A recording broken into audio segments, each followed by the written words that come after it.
Good day, ladies and gentlemen. So today we're going to bring to your kitchen a very simple Anglo-Indian style chicken vindaloo.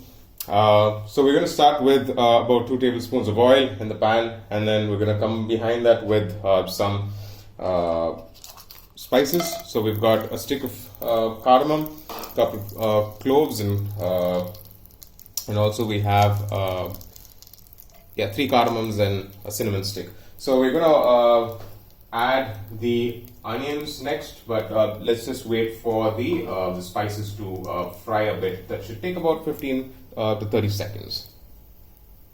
So I've now added in the onions, and that's 2 medium sized onions that I've chopped finely, and we'll wait for the onions to sweat. You can add in your salt at this time to help the onions cook quickly. So that's going to be about a teaspoon of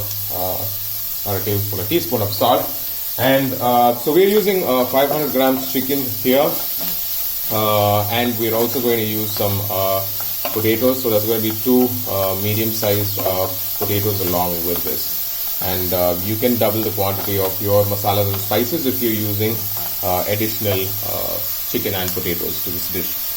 So we're going to wait for the onions to sweat and get to a nice golden brown consistency, and then we'll start adding in our other ingredients. Alright, so your onions have browned really well. We're going to add in about a teaspoon of ginger garlic paste and fry this out for about a minute.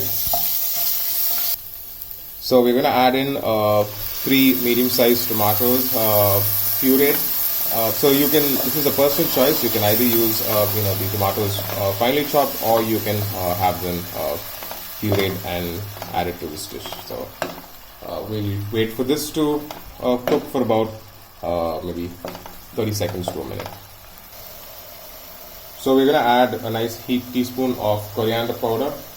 We're going to add about half a teaspoon of cumin powder, and we're going to add about half a teaspoon of turmeric powder as well, and a teaspoon of chili powder.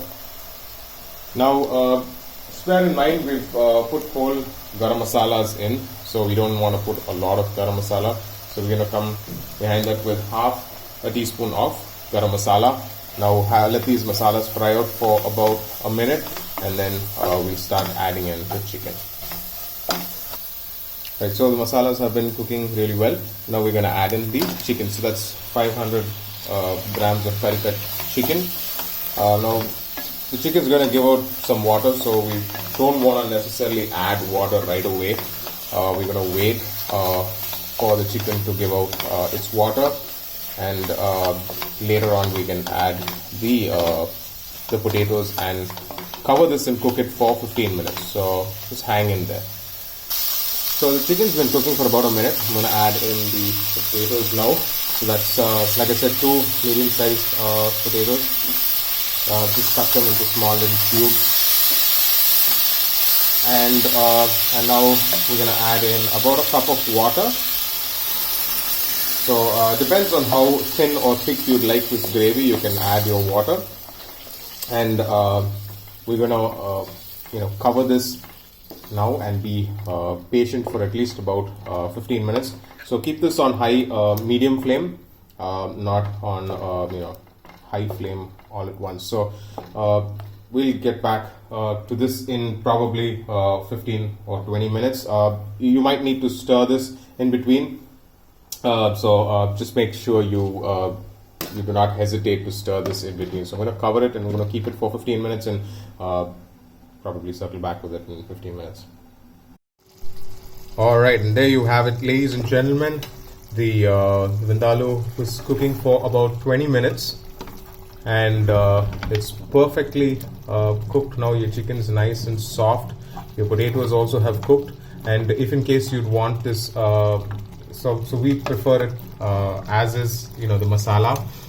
If you'd like to have a little more gravy, you can add in a little more water, and that should be just perfect.